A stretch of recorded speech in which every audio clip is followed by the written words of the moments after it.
আচ্ছা, শেষ যে অংশটা পড়া হয়েছিল আমাদের, যে দ্বারম ইত্যাদৌ পিধেহি ইতি শব্দাধ্যাহারঃ, এই প্রসঙ্গটা কি সবার বোঝা গেছে? আর একবার একটু যদি ঠিক আছে। আপনারা পড়ে এসেছেন কি? এটা পড়ে এলে একটু সুবিধা হতো। যাই হোক, আমি বলছি তো। দেখুন, এখানে যেটা বলার, এটা হচ্ছে এইটার জন্য না কয়েকটা জিনিস আগে আহ, এর পূর্বে জেনে মানে সিদ্ধান্তগুলো জেনে রাখা ভালো। এক নম্বর হচ্ছে, আমরা এটাকে দেখেছি তো এই কথাটা, যে শব্দবোধ হতে গেলে কয়েকটা প্রি রিকুইজিশন লাগে। কি না, ধরুন ধরুন দ্বারম পিধেহি, এই বাক্যের শব্দবোধ আমরা করব। দ্বারম পিধেহি, দ্বারম পিধেহি, এটা কাকে বলা হচ্ছে? এখানে কর্তা কে হবে? ছাত্র।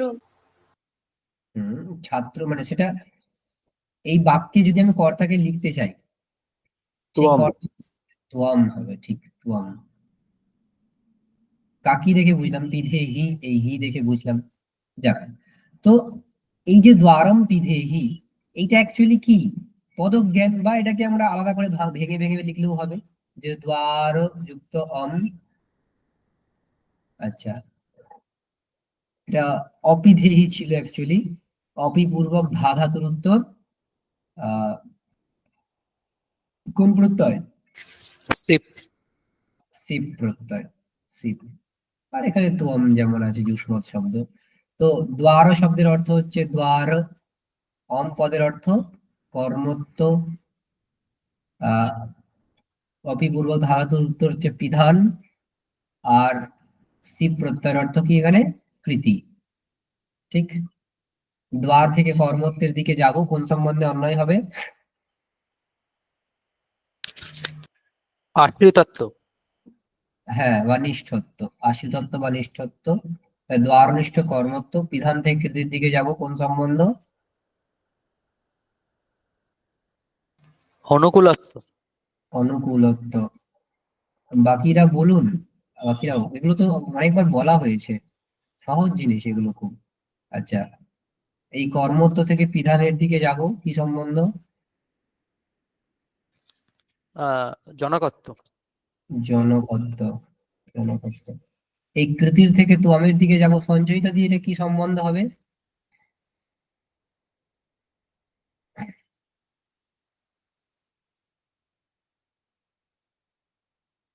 সঞ্চয়িতা দিই। হ্যাঁ স্যার। এই কৃতি থেকে যখন তোয়ামের দিকে যাব, আমরা কি সম্বন্ধটা কি হবে? উম, আশ্রিতত্ব। আশিতত্ব না আশ্রয়ত্ব? আশ্রয়ত্ব।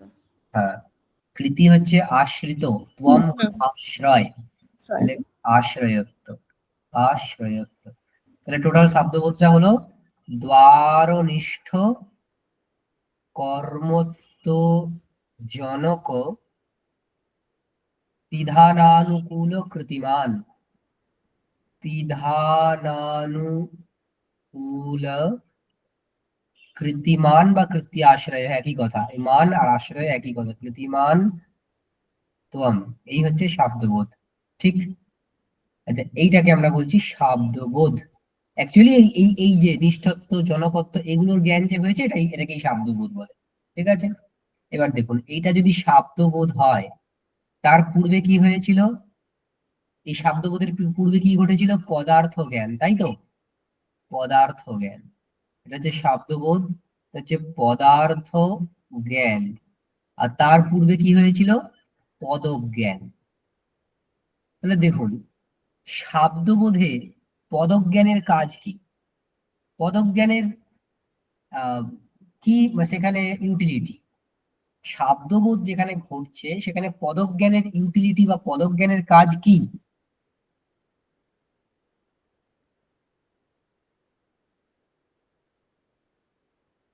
পদার্থের স্মরণ করানো। হ্যাঁ, পদার্থের জ্ঞান করানো, আর কিছু কাজ নেই তার। পদজ্ঞান পদার্থকে স্মরণ করায়, পদজ্ঞানের কাজ হচ্ছে পদার্থের স্মরণ করানো। আর পদার্থগুলোর মধ্যে পরস্পর সম্বন্ধের যে জ্ঞান সেটা কিসের থেকে হয়? আকাঙ্ক্ষা থেকে। আকাঙ্ক্ষা থেকে। অনেকবার হয়েছে এই কথা, কিন্তু কোনো রেসপন্স আসছে না এক দুজনের কাছ থেকে ছাড়া। তাহলে শব্দবোধে পদজ্ঞান প্রথমে হয় আমাদের, সেই পদজ্ঞান পদার্থের স্মরণ করায়। পদার্থকে কোন সম্বন্ধে স্মরণ করায়? বৃত্তিতা। বৃত্তি। শক্তি। বৃত্তি সেটা শক্তি বা লক্ষণে যা কিছু হতে পারে, তাই না? সেটা সম্বন্ধটা হচ্ছে বৃত্তি, সেটা শক্তি বা লক্ষণে যা কিছু হতে পারে। যাক, পদ শক্তি বা বৃত্তি লক্ষণের দ্বারা পদার্থকে উপস্থাপিত করে। সেই পদার্থগুলোর উপস্থাপিত যে পদার্থ, সেই পদার্থগুলির মধ্যে পরস্পর সম্বন্ধ যে আছে, সেই সম্বন্ধের জ্ঞান হয় আকাঙ্ক্ষার দ্বারা, দিয়ে আমরা শব্দবোধ পাই। ব্যাস, এইটুকু প্রিরিকুইজিট হিসেবে আমাদের মাথায় থাকলো। পদজ্ঞানের কাজ হচ্ছে কি? পদার্থকে উপস্থাপিত করানো। ব্যাস, এইটুকু মাথায় রাখলেই হবে। পদজ্ঞানের শব্দবোধে পদজ্ঞানের কাজ বা পদের কাজ হচ্ছে পদার্থকে উপস্থাপিত করা। ঠিক আছে? এবার দেখুন, তারপর একটা কথা, যে বাক্য রচনা আমরা যখন করি, একজন ব্যক্তি যখন বাক্য রচনা করে, সে মাথায় আগে থেকে একটা অর্থকে চিন্তা করে তবেই না সেই অর্থের অনুকূলে একটা বাক্য রচনা করে, তাই নাকি? তাই হয়তো। তাহলে একটা ন্যায় আমরা এখান থেকে করতে পারি কি, যে অর্থম বুদ্ধ্বা বাক্য রচনা। অর্থম বুদ্ধ্বা বাক্য রচনা। ঠিক, যে ব্যক্তি গাম আনয় বলছে, সে আগে থেকে গো, কর্মত্ব, আনয়ন ক্রিয়া এইসবকে জানে বা এইসবকে বোঝাতে চাইছে। আগে থেকে তার মাথায় সেই অর্থগুলো উপস্থিত হয়েছে, তাই সে ওই রকম অভিপ্রায়ে ওই রকম বাক্য বলে। ঠিক আছে? তো অর্থম বুদ্ধ্বা বাক্য রচনা, অর্থকে জেনে তবেই বাক্য রচনা করা হয়। এইবার দেখুন, এইবার আমরা যে সিচুয়েশনটাতে পড়েছিলাম, সেই সিচুয়েশনটা কি? গুরু বলেছে কি দ্বারম। গুরু দ্বারম বলার সাথে সাথে ছাত্র কি কাজ করেছে? দরজা বন্ধ করে দিয়েছে। দরজা বন্ধ করে দিয়েছে। দরজা বন্ধ করা এটা একটা প্রবৃত্তি, তাই তো? হ্যাঁ। বন্ধ করা এটা একটা প্রবৃত্তি তো। হ্যাঁ। আচ্ছা, প্রবৃত্তি হতে গেলে তার পূর্বে কি লাগে? ইচ্ছা। ইচ্ছা। ইচ্ছা। ইচ্ছার পূর্বে জ্ঞান। জ্ঞান। তার মানে জ্ঞান, তার কিছু একটা জ্ঞান হয়েছে। জ্ঞান হলে প্রবৃত্তির নিবৃত্তি বা উদাসীনতা কিছু একটা ঘটে। তাহলে তার পূর্বে কিছু একটা জ্ঞান ঘটেছিল, তাই তার প্রবৃত্তি হয়েছে দ্বার বন্ধ করতে, দরজা বন্ধ করতে প্রবৃত্তি তাই হয়েছে। ঠিক আছে? এবার দেখুন, কি জ্ঞান হয়েছিল? উত্তর হচ্ছে তার একটা শাব্দবোধ হয়েছিল। কি শাব্দবোধ? তার শাব্দবোধটা এরকম হয়েছে যে দ্বারনিষ্ঠ কর্মত্ব জনক বিধানানুকূল কৃতিমান। তো কর্তা হবে, আমরা আর লিখছি না। দ্বারনিষ্ঠ কর্মত্ব জনক বিধানানুকূল কৃতিমান, এইরকম শাব্দবোধ তার হয়েছে। ঠিক আছে? এইরকম শাব্দবোধ তার হয়েছে। এই শাব্দবোধ হয়েছে বলেই কিন্তু সে কি করেছে বা কি করতে প্রবৃত্ত হয়েছে? দরজা বন্ধ করতে। হ্যাঁ, আপনাদের যদি ওখানে খুব ডিস্টারবেন্স না থাকে, মাইক অন রাখতে পারেন। ঠিক আছে? তাহলে রেসপন্স তাড়াতাড়ি আসবে। আচ্ছা, এইরকম শাব্দবোধ তার হয়েছিল বলেই তার ওই প্রবৃত্তি হয়েছে, দরজা বন্ধ করার প্রবৃত্তি হয়েছে। কিন্তু মুশকিল হলো কি, এই শাব্দবোধ তার কোথা থেকে হলো? তার পূর্বে সে কি শুনেছিল? কেবল দ্বারম এইটুকু শুনেছিল, তাই তো? কেবল দ্বারম এইটুকু শুনেছিল। আচ্ছা, দ্বারমে এখানে কি রয়েছে? দ্বার যুক্ত অম এইটুকুই রয়েছে। আচ্ছা, দ্বার যুক্ত অম এইটুকুই রয়েছে। অম পদের অর্থ কি? কর্মত্ব। কর্মত্ব। কর্মত্ব। দ্বার পদের অর্থ দ্বার। দ্বার। আমরা ভেঙে ভেঙে লিখছি না, দ্বারম মানে দ্বারনিষ্ঠ কর্মত্ব।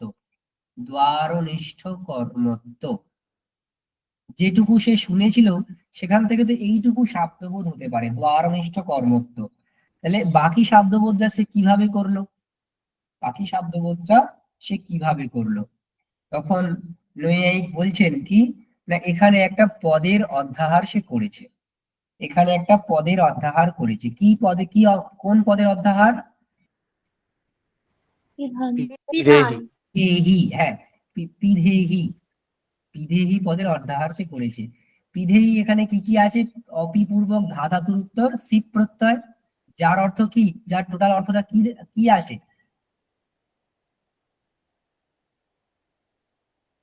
বিধানানুকূল কৃতিমান।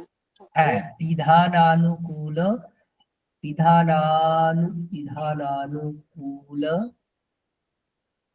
কৃতিমান, এই অর্থটা আছে। আমরা ভাঙলাম না, একদম ডিরেক্ট করছি, ঠিক আছে? বিধানানুকূল কৃতিমান। এবার দেখুন, এই যে পিধেহি, যে আমি ধরে নিচ্ছি ছাত্র হচ্ছে শ্যাম, শ্যাম হচ্ছে ছাত্র। শ্যাম পিধেহি কেন বুঝলো? সে অন্য কিছু বুঝলো না কেন? ভেঙে ফেলো, এইটা বুঝলো না কেন? বা এইটা এইরকম আহ মানে কি বলবো আর, এই পিধেহি এই অর্থটাকে কেন এই শব্দটাকেই সে কেন অধ্যাহার করলো? কারণ এই যে বাক্য রচনা সে করেছে, তার পূর্বে তার একটা জ্ঞান হয়েছে, কি অর্থ জ্ঞান। সে মনে মনে একটা অর্থকে চিন্তা করেছে, কারণ অর্থম বুদ্ধ্বা বাক্য রচনা। বাক্য রচনা তখনই হয় আগে অর্থকে জানলে, অর্থকে চিন্তা করলে। তাহলে অ্যাকচুয়ালি বিধানানুকূল কৃতি, বিধানানুকূল বিধানানুকূল কৃতি বা কৃতি, মান তো পরে ওই ইয়ে থেকে আসবে, মান অর্থটা তো এখানে আসবে না, মান তো পরে সম্বন্ধ থেকে আসবে। বিধানানুকূল কৃতি, এইরূপ অর্থ সে আগে থেকে বুঝেছিল। এই অর্থ সে আগে থেকে বুঝেছিল বলেই সে পিধেহি এই পদে অধ্যাহার করেছে, ঠিক আছে? আর সেই পিধেহি এখান থেকে কোন অর্থ উপস্থাপিত হয়েছে? বিধানানুকূল কৃতি, ঠিক আছে? তার ফলে শব্দবোধ হয়েছে কি এরকম, দ্বারনিষ্ঠ কর্মত্বজনক বিধানানুকূল কৃতিমান। ব্যাস, এই পুরো স্ট্রাকচারটা বোঝা গেছে কি? হ্যাঁ স্যার। নৈয়ায়িক এই কথা বলে যে কেবল দ্বারও বললে সেই ছাত্র পিধেহি এই শব্দের বা এই পদের অধ্যাহার সে ওখানে করবে, করে সেখান থেকে একটা অর্থ আসে বিধানানুকূল কৃতি, দিয়ে তাদের মধ্যে এই দ্বারম এবং পিধেহি এদের মধ্যে একটা যোগ হয়ে অন্বয় হয়ে একটা শব্দবোধ হয়, দ্বারনিষ্ঠ কর্মত্বজনক বিধানানুকূল কৃতিমান, ঠিক আছে? এইখানে মীমাংসকের আপত্তি রয়েছে। কি আপত্তি? দেখুন এখানে একটা গৌরব রয়েছে। কি গৌরব? একটু আগে গৌরবটা বোঝানোর জন্য আমরা প্রথমে একটা শব্দবোধ দেখিয়েছি এবং সেখানে দেখিয়েছি যে পদজ্ঞানের ইউটিলিটি কি। ধরুন এই যে পিধেহি, এটা তো পদ বা পদজ্ঞান। পদজ্ঞানের ইউটিলিটি কি শব্দবোধের? পদার্থ স্মরণ। পদার্থ স্মরণ, মানে এই বিধানানুকূল কৃতি এই পদার্থটাকে উপস্থাপন করা। পদজ্ঞানের প্রয়োজনীয়তা হচ্ছে পদার্থকে উপস্থাপিত করা, তাই তো? হ্যাঁ। আচ্ছা, তার আগে আমরা বললাম যে শ্যাম এই পদটাকে এখানে কেন বলেছে, কেন লিখেছে, বা এই পদটাকে এখানে জ্ঞান কেন করেছে? এই পদটা তো ছিল না, গুরু তো বলেনি, কিন্তু এই পদটাকেই সে কেন এখানে ভাবলো? কেন ভাবলো? বিধানানুকূল কৃতি এই অর্থবোধ তার আগে হয়েছিল, হ্যাঁ, তাই ব্যাপারটা চিন্তা হচ্ছে বিধানানুকূল কৃতি এই অর্থবোধ তার আগে হয়েছে, তাই মীমাংসক বলছে আপনার পদজ্ঞানের প্রয়োজনটা কি একে উপস্থাপিত করা, এই পদার্থকে উপস্থাপিত করা। অথচ এই ক্ষেত্রে এই পদটাকে আপনাকে নিয়ে আসতে গেলে আগে এই পদার্থকে আপনাকে জানতে হবে। যে পদার্থকে এই পদ উপস্থাপিত করছে সেই পদার্থ তো আপনি আগে থেকেই জানেন। তাহলে আবার ওই পদার্থকে জেনে ওই পদার্থের অনুকূলে একটা পদকে এখানে লিখে তারপর সেখান থেকে আবার ওই পদার্থকে নিয়ে আসা, এত কিছু করার থেকে আপনি ডিরেক্টলি বলুন না যে দ্বারম এখানে যেমন আছে, বাকিটা দ্বারম থেকে দ্বারনিষ্ঠ কর্মত্ব উপস্থাপিত হয়, আর বিধানানুকূল কৃতি এটা ওই আগে থেকে অর্থটাই উপস্থাপিত হয়, এর জন্য কোনো পদের এখানে প্রয়োজন হয় না। মানে এই দুটো স্টেপকে আপনাকে আলাদা করে করতে হবে না, ডিরেক্টলি অর্থের অধ্যাহার করুন, পদের অধ্যাহার করার দরকার নেই। বোঝা গেছে কি কথাটা মীমাংসকে? এই জায়গাটা আরেকবার বলুন। আবার বলছি, দেখুন এই যে পদজ্ঞান, মানে শ্যাম পিধেহি এই পদটার অনুবৃত্তি বা অধ্যাহার করেছে, করে তাতে করে লাভ কি হয়েছে? বিধেয়ী থেকে একটা অর্থ এসেছে। কি অর্থ?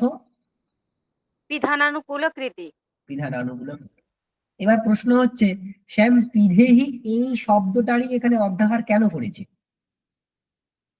কারণ বিধানানুকূল কৃতি এই এই অর্থবোধ তার আগে এইরূপ হয়েছে। অর্থবোধ তার আগে তার ওই প্রসঙ্গে হয়েছে, সেই জন্য দেখুন এই অর্থবোধ তার হয়েছে বলে সে তারপর এটা 1 নম্বর ক্ষণ, এটা 2 নম্বর ক্ষণ, এটা 3 নম্বর ক্ষণ। 1 নম্বর ক্ষণে তার বিধানানুকূল কৃতিরূপ অর্থবোধ হয়েছে, হয়েছে বলে 2 নম্বর ক্ষণে সে বিধেয়ী এই পদের অধ্যাহার করেছে। আর এই পদের অধ্যাহার করেছে বলে এই বিধেয়ী থেকে আবার বিধানানুকূল কৃতি এইরূপ অর্থ উপস্থাপিত হয়েছে। বোঝা গেছে? স্যার এই 1 2 3 করতে বোঝা গেল স্যার। হ্যাঁ, ঠিক। বিধেয়ী থেকে বিধানানুকূল কৃতি অর্থ এসেছে। মীমাংসকের বক্তব্য কি? যে অর্থটা তো আমার কাছে আগেই ছিল, এই বিধেয়ী এখান থেকে আমি কি পেলাম? এই বস্তুটাকে পেলাম, এক্স নামক বস্তুটাকে পেলাম, সেটা তো আমার কাছে আগেই ছিল। বিধেয়ীর কাজ কি? এই এক্স নামক বস্তুকে উপস্থাপিত করা। এই এক্স নামক বস্তু তো আমার কাছে আগে থেকে উপস্থিত ছিল। তাহলে আমি তার জন্য আবার বিধেয়ীকে লিখতে গেলাম কেন? বিধেয়ীকে বলতে গেলাম কেন? বিধেয়ী এর অধ্যাহার করতে গেলাম কেন? এটা দরকার নেই, তাই না? তার মানে অ্যাকচুয়ালি দুটো স্টেপ, এই দুটো বাদ 2 3 বাদ দিতে পারেন অথবা 1 2 বাদ দিতে পারেন, মানে দুটো স্টেপ বাদ দিয়ে আমি একেবারে ডিরেক্টলি অর্থের অধ্যাহার করবো। আমরা ডিরেক্টলি অর্থের দুটো স্টেপ অধ্যাহার। বাদ দেবো স্যার। হ্যাঁ, স্যার হ্যাঁ, মীমাংসকের আপত্তি অনুসারে যে কোনো দুটো স্টেপ বাদ দেবো, 1 2 অথবা হ্যাঁ। 2 3। মানে আচ্ছা পদজ্ঞানটার আমার দরকার নেই, সহজ কথা, পদজ্ঞান করার এখানে দরকার নেই। আমার তো পদার্থের উপস্থিতি আগে থেকেই ছিল, তাহলে আমি ডিরেক্টলি পদার্থেরই অধ্যাহার এখানে করব, পদজ্ঞানটা দরকার নেই। ঠিক আছে? এইটা হচ্ছে মীমাংসকের বক্তব্য। ঠিক আছে। বোঝা গেল কি? তাহলে একটু লাঘব হয়। ব্যাস, এইটা মীমাংসক বলেছে দ্বারম এখানে বিধেয়ী এই পদের অধ্যাহারে দরকার নেই, যেহেতু মানে পদটার প্রয়োজন হচ্ছে পদজ্ঞানের প্রয়োজন কি? পদার্থকে উপস্থাপিত করা। আর পদার্থ যদি আগে থেকে উপস্থিত না হতো তাহলে ওই পদকে আমরা কখনোই অধ্যাহার করতে পারতাম না। তাই জন্য যেটা উদ্দেশ্যভূত সেটাকেই আমরা আগে করি, আমরা অর্থের অধ্যাহারটাই করে নিই। ঠিক আছে? এই হচ্ছে মীমাংসকের বক্তব্য। কিন্তু নৈয়ায়িক, নৈয়ায়িক কি বলেছে? স্যার নৈয়ায়িক, হ্যাঁ বলুন। স্যার, বলছি এখানে বিধানানুকূল কৃতি এই অর্থটাকে অধ্যাহার করে নিতে বলছে, হ্যাঁ, বিদেহী এই অর্থটাকে পদটাকে অধ্যাহার। দরকার, এটা দরকার নেই, তাহলে লাঘব হবে, তাই তো? এটাই হ্যাঁ, হচ্ছে মীমাংসকের না বক্তব্য। মীমাংসক বলছে অর্থটার অধ্যাহার করার দরকার নেই, মানে বিধেয়ী এটার অধ্যাহার করার দরকার নেই। বিদেহী এটার অধ্যাহার করার দরকার নেই, এই পদজ্ঞানটা দরকার নেই। হ্যাঁ, মানে পদের বিধানানুকূল অধ্যাহারের প্রয়োজন নেই। ঠিক আছে? বোঝা গেল কি? দেখুন হ্যাঁ স্যার। ব্যাপারটা হচ্ছে কি, যে আমি এক্স ওয়াই জেড দিয়ে ধরি, বুঝি এক্স ওয়াই জেড। ঠিক আছে? ওয়াই কি করে? না ওয়াই এর প্রয়োজন কি? জেড কে উপস্থাপিত করা। ওয়াই এর ধরুন আমি এখানে ধরছি এক্স ইজিক্যাল টু জেড, আমরা এটা আগে থেকে জেনে রেখেছি, এক্স ইজিক্যাল টু জেড। আচ্ছা, ওয়াই কি করছে? ওয়াই জেড কে উপস্থাপিত করে, ওয়াই এর প্রয়োজন জেড কে উপস্থাপিত করা। ঠিক আছে? আবার এই ওয়াই এ কিসের থেকে আসে? এই ওয়াই কে আমরা তখনই নিয়ে আসবো আমাদের কাছে যদি এক্স উপস্থিত থাকে, আর এক্স ইজিক্যাল টু জেড আমরা আগে থেকে ধরে রেখেছি। তাহলে মাঝখানে এই ওয়াইটার প্রয়োজন কি? ওয়াই এর প্রয়োজন জেড কে উপস্থাপিত করা। আর ওয়াই তবেই আসতে পারে যদি এখানে এক্স থাকে। এবার এখানে যদি জেডই দেখি, যদি জেড থাকে, জেড থাকলে আমরা ওয়াই কে আনতে পারবো। আবার ওয়াই এর প্রয়োজন হচ্ছে জেড কে উপস্থাপিত করা। তাহলে এই ওয়াইটার এখানে দরকার কি? জেড অলরেডি তো উপস্থিত এখানে, তাই না? হ্যাঁ এইটা হচ্ছে মীমাংসকের বক্তব্য। নৈয়ায়িকের মতে কিন্তু এখানে বিধেয়ী এটা লিখতেই হবে। ঠিক আছে? আর বিধেয়ী থেকে বিধান আনুকূল কৃতি এরূপ অর্থ উপস্থাপিত হবে। মীমাংসক সেখানে আপত্তি করেছে, কিন্তু এই আপত্তিটা টিকবে না। কেন টিকবে না? মানে নৈয়ায়িকের মতে টিকবে না, কারণ নৈয়ায়িকের একটি সিদ্ধান্ত আছে। কি সিদ্ধান্ত? যে শাব্দবোধে যে পদার্থ উপস্থিত হয় সেই পদার্থকে পদ বিশেষ জন্য হতে হবে। শাব্দবোধ, দেখুন, কারণ এবং কার্য। আমরা তো কার্য হচ্ছে শাব্দবোধ, শাব্দবোধ। কারণ কি? কারণ হচ্ছে পদ বিশেষ জন্য পদার্থ উপস্থিতি। দেখুন, এইটা হচ্ছে কারণ আর এইটা হচ্ছে কার্য। শব্দবোধ হতে গেলে পদার্থ উপস্থিতি তো প্রয়োজন, কিন্তু সেই পদার্থকে কেমন ভাবে উপস্থিত হতে হবে? পদ বিশেষ জন্য, কোন পদের দ্বারা উপস্থিত হতে হবে। ঠিক আছে, শব্দবোধ হতে গেলে পদার্থের উপস্থিতি আবশ্যক, কিন্তু সেই পদার্থের উপস্থিতি কিভাবে হতে হবে? পদ বিশেষের দ্বারা, পদ বিশেষ জন্য হতে হবে। এইরূপ কার্যকারণ ভাব দ্বারা স্বীকার করেন। এখন যদি মীমাংসকের বক্তব্য আমরা মেনে নিই যে এই পদের অনুবৃত্তি বা এই পদের অধ্যাহার যদি আমরা না করি, তাহলে ডিরেক্টলি পদার্থ উপস্থিতি এখানে হচ্ছে, তাই তো? ডিরেক্টলি পদার্থ উপস্থিতি হচ্ছে। এই পদার্থ উপস্থিতিটা কি পদ বিশেষ জন্য হচ্ছে? না, না, ডিরেক্টলি হয়ে যাচ্ছে, তো পদ থেকে তো আসছে না, পদ কেবল পদার্থ উপস্থিতি হয়ে যাচ্ছে। কিন্তু নৈয়ায়িকের মতে শব্দবোধের কারণ কি এখানে উপস্থিত আছে? না, নেই। দেখুন, পদার্থ উপস্থিতি আছে ঠিকই, কিন্তু পদার্থ উপস্থিতি কেমন ভাবে হতে হবে? পদবিশেষ জন্য হতে হবে নৈয়ায়িকের মতে। কিন্তু এখানে তো পদবিশেষের জন্য পদার্থ উপস্থিতি হয়নি, তার মানে কারণ নেই। কারণ নেই মানে কার্য শব্দবোধ হবে না। ঠিক আছে, কার্য শব্দবোধ হবে না, এইখানে নৈয়ায়িকের মতে শব্দবোধ হবে না। এখন তাতে মীমাংসক একটা কথা বলতে পারে যে দেখুন, এইটা আপনার গোড়ামির জন্য হচ্ছে না। কি গোড়ামি? না আপনি মাথায় আগে থেকে ধরে রেখেছেন যে পদার্থ উপস্থিতিকে পদ বিশেষ জন্য হতে হবে। এটা ধরে রেখেছেন বলেই তো এখানে শব্দবোধটা হচ্ছে না, তাই না? এটা আপনি ছেড়ে দিন। এই বক্তব্যটা, যে সিদ্ধান্তটাকে আপনি মাথায় আগে থেকে পালন করে আসছেন যে পদ বিশেষ জন্য পদার্থ উপস্থিতি হতে হবে তবেই শব্দবোধ হবে, এটাকে ছেড়ে দিন। এটাকে ছেড়ে দিলে এখানে শব্দবোধ হয়ে যাবে। নৈয়ায়িক বলছে এটা তো ছাড়া যাবে না। কেন ছাড়া যাবে না? যদি এটা আপনি একটা জায়গা দেখে বলছেন, এরকম তো লক্ষ লক্ষ জায়গা রয়েছে যেখানে এই সিদ্ধান্তটাকে যদি আমি ছেড়ে দিই, অসুবিধার সম্মুখীন হয়ে যাবো আমরা। কি অসুবিধার সম্মুখীন হবো? যে দেখুন, আমার কাছে পদার্থ উপস্থিত রয়েছে, কি? ঘট, কর্মত্ব, আনয়ন, প্রীতি, এরকম পদার্থ আমার কাছে উপস্থিত রয়েছে। কিন্তু এই পদার্থগুলো থেকে কি শব্দবোধ হয়? মীমাংসকের মতেও হয় না, নৈয়ায়িকের মতেও হয় না। এখন নৈয়ায়িক বলছেন দেখুন, শব্দবোধ কেন হবে না? আপনি তো বলেছেন কেবল পদার্থ উপস্থিতি কারণ। শব্দবোধের প্রতি কেবল পদার্থ উপস্থিতি কারণ, সেই পদার্থ উপস্থিতিকে পদবিশেষ জন্য হতে হবে না। এখানে তো পদার্থ উপস্থিতি হয়েছে, পদার্থ উপস্থিতি তো এখানে হয়েছে। এবং আমরা জানি কি, সামগ্রী থাকলে কার্য উৎপন্ন হতে বাধ্য। সামগ্রী যদি উপস্থিত হয় কার্য উৎপন্ন হতে বাধ্য। তাহলে এখান থেকেও শব্দবোধ হোক, কিন্তু হয় না। কেন হয় না? কারণ এই পদার্থগুলো, এখানে ঘটম আনয় এরকম বলা হয়নি।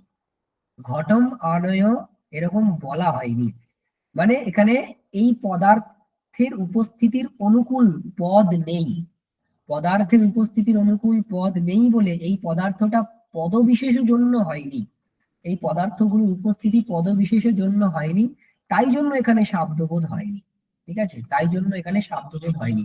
অতএব শব্দবোধ এবং পদার্থ উপস্থিতির মধ্যে কার্যকারণ ভাব স্বীকার করলে ওই বিশেষণটাকে আমাদেরকে যোগ করতেই হবে। কোন বিশেষণটা? যে পদ বিশেষ জন্যত্ব। পদ বিশেষ জন্য যদি পদার্থ উপস্থিতি হয় তবেই শব্দবোধ হয়।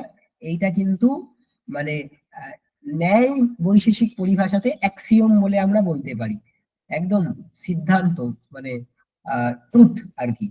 ঠিক আছে, এটা সিদ্ধান্ত। এই সিদ্ধান্ত ছাড়া তো এইরকম জায়গাতে হানি ঘুরে যায়। মানে এই সিদ্ধান্তকে যদি না মানি, মীমাংসক যেটা বলেছিলেন যে আপনারা এটা মানেন বলেই তো সমস্যা হচ্ছে, এইটা যদি আমরা না মানি তাহলে কোটি কোটি জায়গাতে, এরকম কোটি কোটি জায়গাতে অসুবিধা হয়ে যাবে। তার থেকে বরং ওই সিদ্ধান্তটাকে মানাই ভালো যে আহ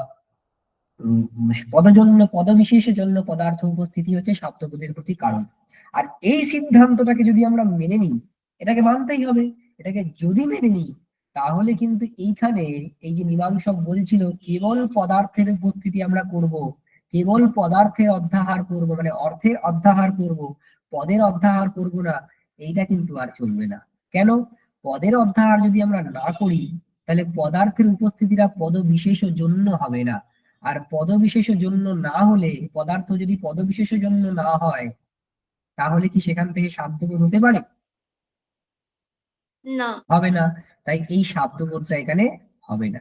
এই জন্য এখানে কি করতে হবে? পদের অধ্যাহার করতে হবে। পদের অধ্যাহার করতে হবে। দেখুন এইবার একবার আমরা বইটা পড়ি, দেখুন বোঝা যাচ্ছে কিনা। দ্বারম ইত্যাদৌ পিধেহি ইতি শব্দাধ্যাহার। এটা এই এই এটা দেখা যাচ্ছে তো বইটা?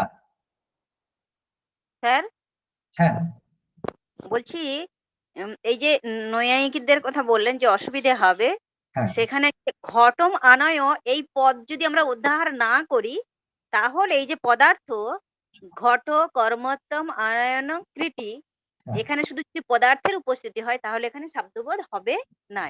না, এটাই তো স্যার। হ্যাঁ, কেবল পদার্থ থেকে শব্দবোধ হয় না, পদ বলতে হয়, সেখানে পদ থাকতে হয়। ঠিক আছে? ঘটম আনয় এই পদজ্ঞান হলে বা পদটা থাকলে তবেই আমরা এখানে ঘট কর্মোত্তম আনয়ন কৃতি এই শব্দবোধ আমাদের হবে, মানে না, ওটা শব্দবোধ নয়, না, আপনি গুলিয়ে ফেলছেন। পদার্থের উপস্থিতি হবে। হ্যাঁ, ঘটনিষ্ঠ কর্মত্বজনক আনয়নানুকূল কৃতি, এইরকম শব্দবোধ তবেই হবে যদি এখানে ঘটম আনয় এরকম পদ থাকে। ঠিক আছে, এখন ঘটম আনয় এরকম পদ থাকলে সেই পদ ঘটহ কর্মত্বম আনয়নম কৃতি এই পদার্থগুলোকে উপস্থাপিত করবে। তারপরে এই পদার্থগুলোর মধ্যে পরস্পর সম্বন্ধ হয়ে ঘটনিষ্ঠ কর্মত্বজনক আনয়নানুকূল কৃতিবাদ এইরকম শব্দবোধ হবে। ঠিক আছে, তাহলে দেখুন মাঝখানে এই পদার্থ উপস্থিতি। এখন কেউ যদি বলে যে এই পদের দরকার নেই, এই পদ না থাকলে কেবল এই পদার্থের উপস্থিতি ঘটেছে, মানে কেবল এই পদার্থ রয়েছে, সেখান থেকে কি ওই শব্দবোধ হতে পারে? এর উত্তর হচ্ছে না, কেবল পদার্থ থেকে শব্দবোধ হতে পারে না। তাহলে এই শব্দবোধ হতে গেলে এই পদার্থ উপস্থিতি তো লাগবে। সেই পদার্থের উপস্থিতি কে করাবে?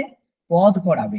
এই পদের প্রয়োজন। ঠিক আছে, ঠিক আছে, সেই জন্য শব্দবোধ এবং পদার্থ উপস্থিতি এদের মধ্যে কার্যকারণ ভাব যখন আমরা লিখবো, তখন সেখানে পদবিশেষ জন্যত্ব এই বিশেষণটার প্রয়োজন। পদবিশেষ জন্য পদার্থ উপস্থিতি হচ্ছে শব্দবোধের কারণ, এরকম কিন্তু বলতে হবে।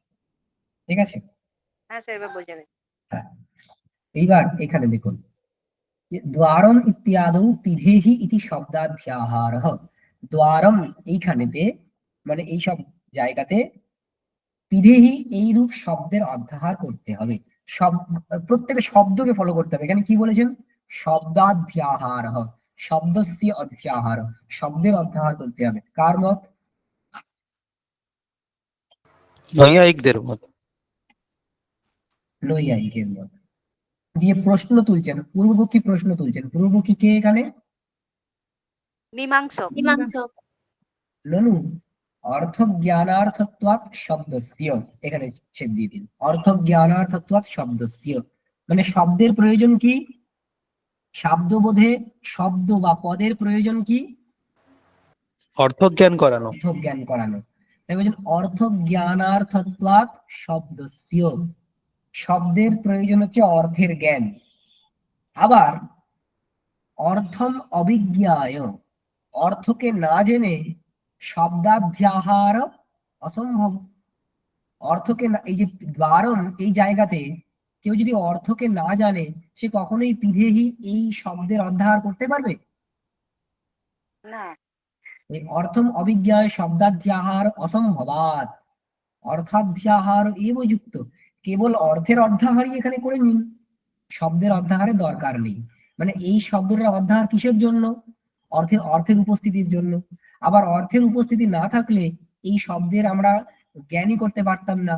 অতএব দুবার আলাদা করে স্বীকার না করে, মানে ঘুরিয়ে নাক না দেখিয়ে আপনি ডিরেক্টলি অর্থের অধ্যাহার করুন। অর্থের অধ্যাহার করাই এখানে যুক্তিযুক্ত বলে মনে হচ্ছে। এটা কে বলছেন? মীমাংসক। এই ননু থেকে এই চেত পর্যন্ত হচ্ছে প্রশ্ন। আমরা ননু এবং চেত এই দিয়ে প্রশ্ন করা হলে কিভাবে উত্তর দেওয়া হয়? কি দিয়ে উত্তর শুরু করা হয়? ন। ন দিয়ে। ইতি চেত ন, না। উত্তর দেবেন কে? উত্তর দেবেন নৈয়ায়িক। বলছেন পদবিশেষ জন্য পদার্থ উপস্থিতে শব্দ জ্ঞানে হেতুত্বাৎ। যে এই যে কথাটা আপনি বলেছেন, মীমাংসককে বলছেন, এটা আমরা মানতে পারলাম না। কেন? কারণ শব্দ জ্ঞানে পদার্থ উপস্থিতি হেতু হয়। কিভাবে হেতু হয়? যদি সে পদবিশেষ জন্য হয়। কিন্তু আপনার কথাটাকে মেনে নিলে সেই যে অর্থটা সেটা তো পদবিশেষের জন্য হচ্ছে না, তাহলে সে তো শাব্দ জ্ঞানের হেতু হতে পারবে না।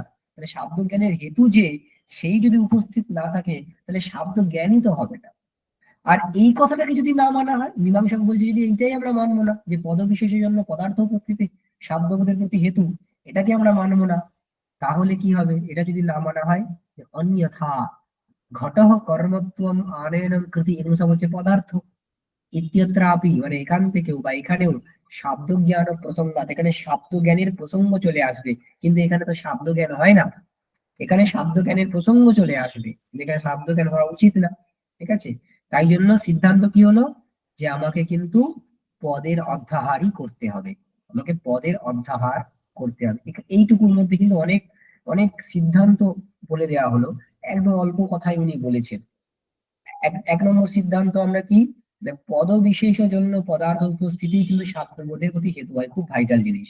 শাব্দবোধ হতে গেলে পদার্থ উপস্থিতি তো প্রয়োজন, কিন্তু সেই পদার্থ উপস্থিতি কিসের মাধ্যমে হবে? পদ বিশেষের দ্বারা হবে। আর এটা না হলেও অন্য সমস্যাও হয়ে যেত, তাই না? যে আমাকে কেউ বললো ঘটঃ, আমি ঘট এই শব্দ তো শুনলাম, ঘট থেকে ঘট রূপ পদার্থের উপস্থিতি হয়, আবার শব্দ শুনে আমার আকাশের স্মরণ হতে পারে, এর কারণ শব্দ আকাশে থাকে। শব্দ আকাশে কোন সম্বন্ধে থাকে? সমবায়। সমবায় সম্বন্ধে। তাহলে শব্দ, আমি ঘট শব্দটা শুনলাম, ঘট পদার্থের স্মরণ হলো, আর শব্দটা শোনার সাথে সাথে আমার আকাশেরও স্মরণ হতে পারে, এক সম্বন্ধী কেন অপর সম্বন্ধী স্মারকম এই ন্যায় অনুসারে। তাহলে তখন ঘট এবং আকাশের কোনো একটা সম্বন্ধে অন্বয় করে সেই রকম একটা শব্দবোধের আপত্তি চলে আসবে। তাই এই সব আপত্তি যাতে না আসে, এই সব দুশ্চিন্তাতে যাতে ভুগতে না হয়, সেই জন্য এই সিদ্ধান্ত করে দেওয়াই ভালো যে শব্দবোধ হতে গেলে পদার্থ উপস্থিতি তো প্রয়োজন, কিন্তু সেই পদার্থ উপস্থিতি যেন তেন প্রকারেণ হলে হবে না, সেটাকে কিভাবে আসতে হবে? পদবিশেষের দ্বারা আসতে হবে। আর পদবিশেষ থেকে পদার্থ উপস্থিতি একটা পার্টিকুলার সম্বন্ধে আসে। কোন সম্বন্ধে? বৃত্তি, বৃত্তিজাতক সম্বন্ধে। সেই বৃত্তি দুই প্রকার, কি কি? শক্তি ও শক্তি লক্ষণ। লক্ষণা। শক্তি এবং লক্ষণা। লক্ষণার তিন প্রকার ভেদ আমরা পড়েছি, কি কি? জহৎ জহল লক্ষণ, অজহৎ লক্ষণ, জহৎ অজহৎ। এই প্রিয়াঙ্কা, অজহৎ লক্ষণা কাকে বলে? হ্যাঁ, যেখানে আহ, লক্ষণের সাথে সাথেও অন্যটাকেও গ্রহণ করা হয়। ঠিক করে বলো, ভেবে ভেবে চিন্তে উত্তর দাও।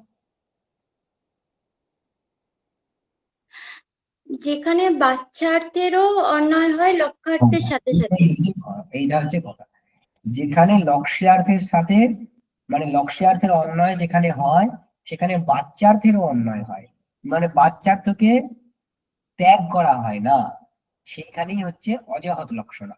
যেখানে বাচ্চার্থকে ত্যাগ করা হয় না, সেখানে অজহৎ লক্ষণা। আর জহৎ লক্ষণা মানে যেখানে বাচ্চার্থ বাচ্চা সম্পূর্ণ পরিত্যক্ত হয়। বাচ্চার্থ সম্পূর্ণ পরিত্যক্ত হয়, সেটা জহৎ লক্ষণা। আর জহৎ অজহৎ লক্ষণা মানে কি?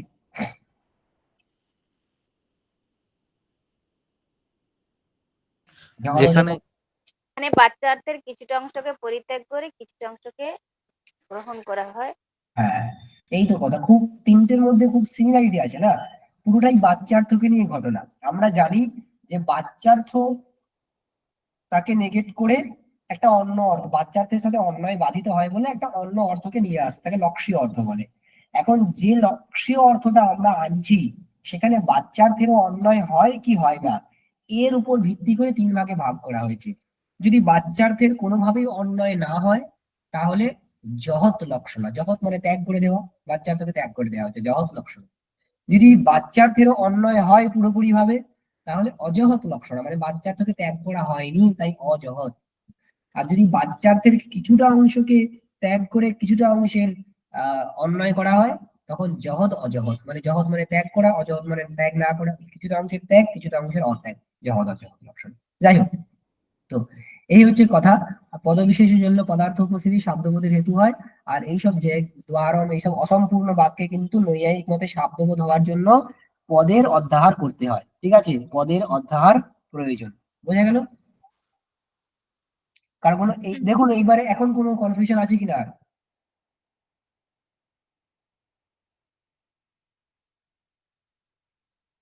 আমি কিন্তু নেক্সট দিন ধরবো, ঠিক আছে, এই পুরো প্রক্রিয়া। সময় ম্যাডাম বোঝা গেছে তো?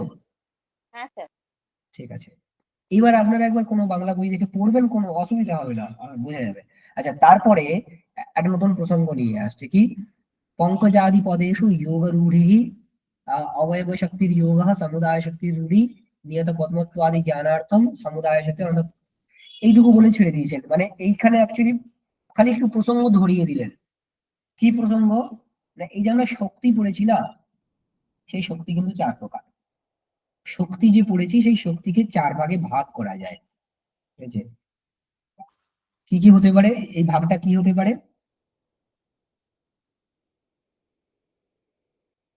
পঙ্কজ? স্যার যৌগিক। এই এই শুধুমাত্র এইটুকু শোনার জন্য আমি কথাটা বলেছি, ভেবে চিন্তে বলতে হবে তো। না তাহলে যৌগিক যোগ হবে। পদটাকে বলে। হ্যাঁ হ্যাঁ। নৈয়ায়িকের এত অসাবধান হলে কি করে হবে? শক্তি, তাহলে কি হবে এখানে?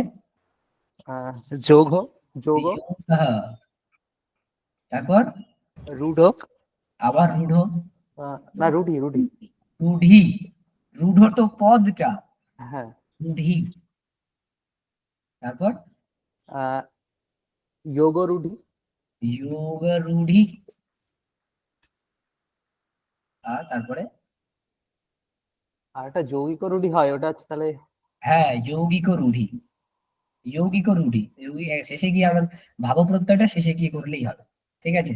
যাক, তাহলে যে শক্তির কথা আমরা পড়েছি না, সঞ্চিত শক্তি মানে কি?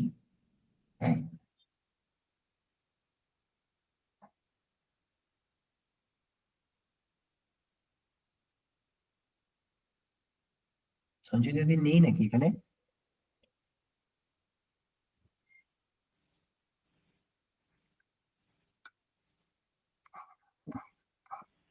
দেবজিৎ দা, শক্তি মানে কি? হ্যাঁ, শক্তি মানে কি? শক্তি মানে প্রাইমারি রিলেশনটা। হ্যাঁ, সেটা একটা তো টেকনিক্যাল একটা সংজ্ঞা রয়েছে এখানে। এটা পারিভাষিক গুলো পদার্থ সম্বন্ধ। অস্মাৎ পদাৎ অয়মর্থ বোধ্যব্য ইতি ঈশ্বর সংকেত। ঈশ্বরের হ্যাঁ এটি অস্মাৎ হ্যাঁ পদাৎ অয়মর্থ বোদ্ধব্য ইতি ঈশ্বরের। সময় ম্যাডাম একটু আগে যেটা বললেন সেটা হবে যে আহ পদ পদার্থ সম্বন্ধ, অর্থ স্মৃতি অনুকূল পদ পদার্থ সম্বন্ধ, ঠিক আছে? পর থেকে অর্থের স্মৃতির জন্য যে অনুকূল একটি সম্বন্ধ, যাক, সেটা হচ্ছে শক্তি। আচ্ছা, এই শক্তিকে না 4 ভাগে ভাগ করা যায়, যোগ রূঢ়ি, যোগ রূঢ়ি আর যৌগিক রূঢ়ি। আচ্ছা, যোগ মানে অবয়ব শক্তি, যোগ মানে অবয়ব শক্তি।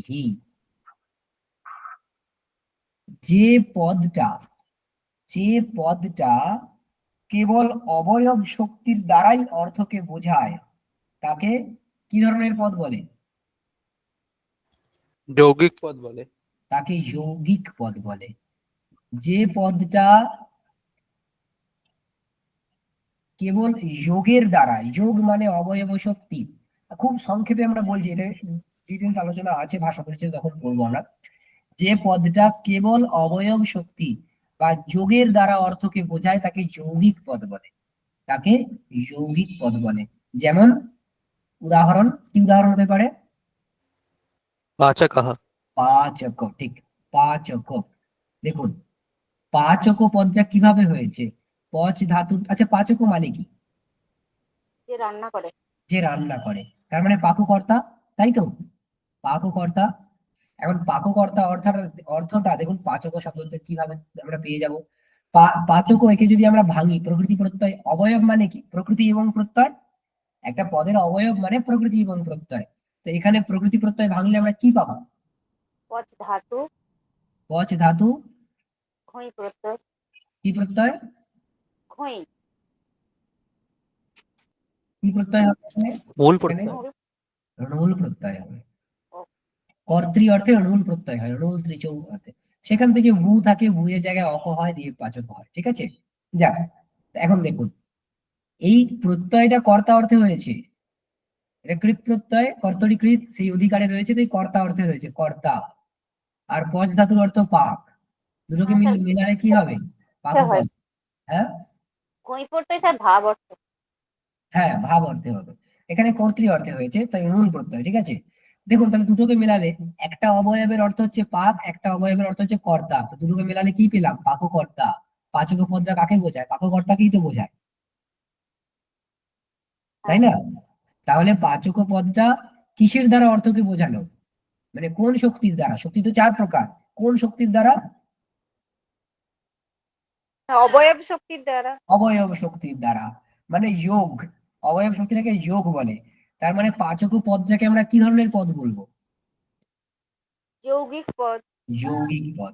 তাহলে যে পদ কেবল অবয়ব শক্তির দ্বারা অর্থকে বোঝায় তাকে আমরা যৌগিক পদ বলবো। ঠিক আছে, যেমন পাচক। বোঝা গেল সবার? ঠিক আছে, আচ্ছা। রূঢ়ি, রূঢ়ি মানে হচ্ছে সমুদায় শক্তি, সমুদায় শক্তি। রূঢ়ি মানে সমুদায় শক্তি। সমুদায় শক্তি মানে অ্যাকচুয়ালি প্রসিদ্ধি। ঠিক আছে, যে পদটার প্রকৃতি প্রত্যয় ভাঙলে যে অর্থই আসুক না কেন, ওই পদটা ওই অর্থকে অ্যাকচুয়ালি বোঝাবে না, সে অন্য কোনো একটা অর্থকে বোঝাবে, যেটা প্রসিদ্ধি। যেটা সমুদায় মানে টোটাল ওই পদটা, ওই টোটাল পদটা কোনো একটা অর্থে প্রসিদ্ধ হয়ে গেছে, ওই প্রসিদ্ধিটাকেই বলে রূঢ়ি বা সমুদায় শক্তি। ঠিক আছে, যে পদ কেবল এই সমুদায় শক্তির দ্বারাই অর্থকে বোঝায়, রূঢ়ির দ্বারাই অর্থকে বোঝায়, সেই পদকে বলা হয় রূঢ়। সেই পদকে বলা হয় রূঢ় পদ।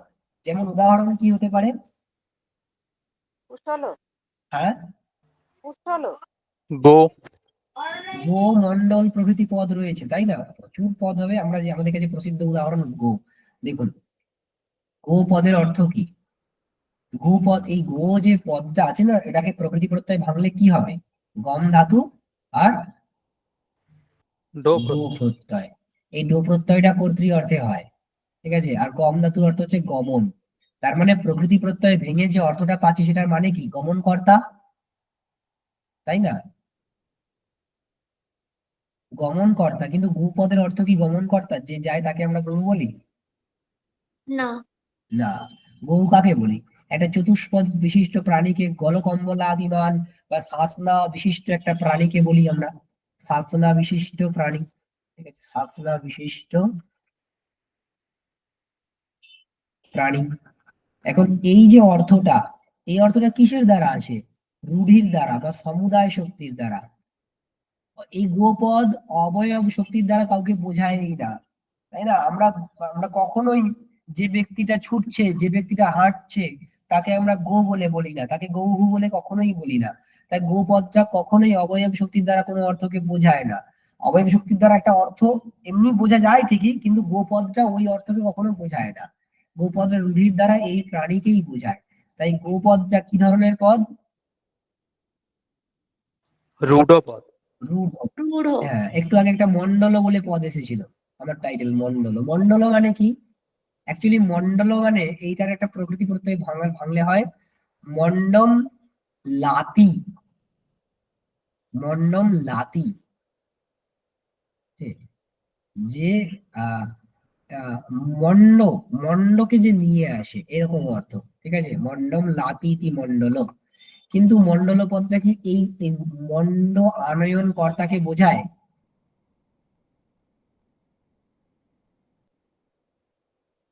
মন্ডল মানে কি?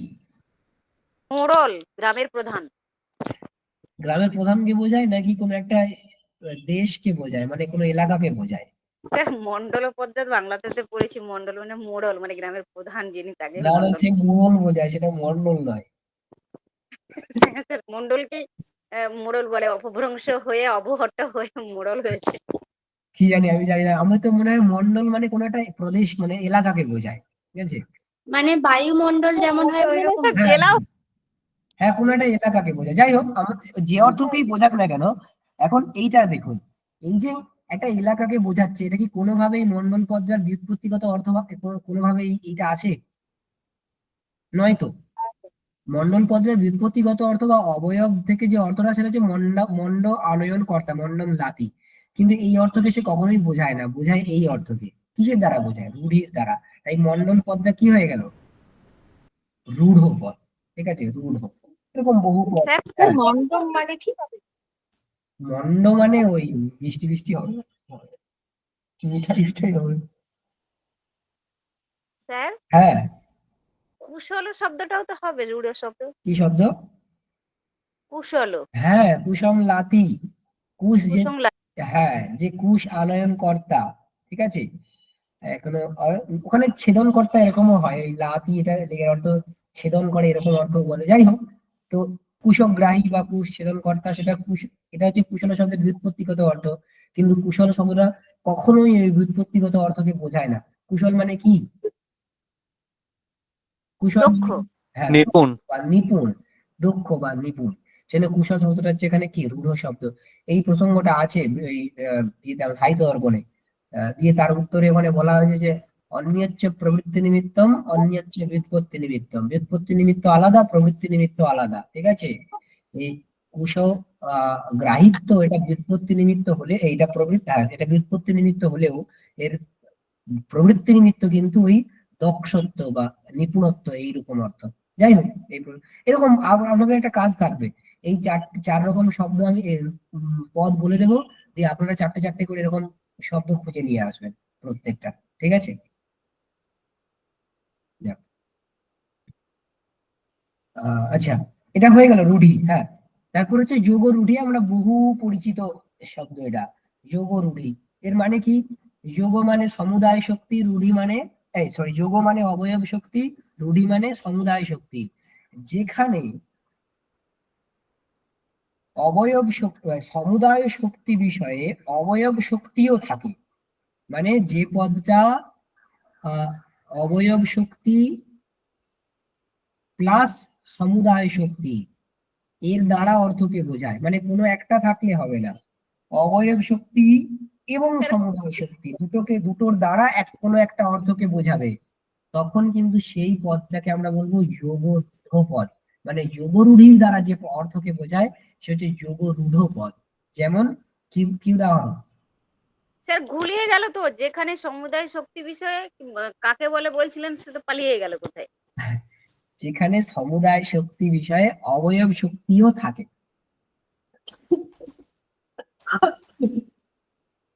মানে পদটা, ধরুন একটা পদ এক্স ওয়াই জেড, একটা পদ এ, আমরা এতক্ষণ দেখছিলাম এর কেউ কেবল অবয়ব শক্তির দ্বারা বোঝায়। যে কেবল অবয়ব শক্তির দ্বারা বোঝায় তাকে কি বলে? যোগ, যৌগিক। যে যৌগিক, কেবল রূঢ়ির দ্বারা বোঝায় তাকে, বা সমুদায় শক্তির দ্বারা বোঝায় তাকে কি বলে? পুরো পদ। রূঢ়। যেই শব্দটা অবয়ব শক্তি প্লাস সমুদায় শক্তি, এই দুরকম শক্তির দ্বারা অর্থকে বোঝায়, তাকে বলে যোগরূঢ়।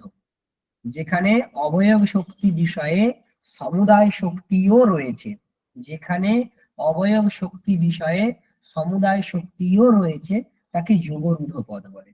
ঠিক আছে, দেখুন একটা উদাহরণ দিলে বোঝা যাবে। যেমন পঙ্কজ, বহু পরিচিত উদাহরণ।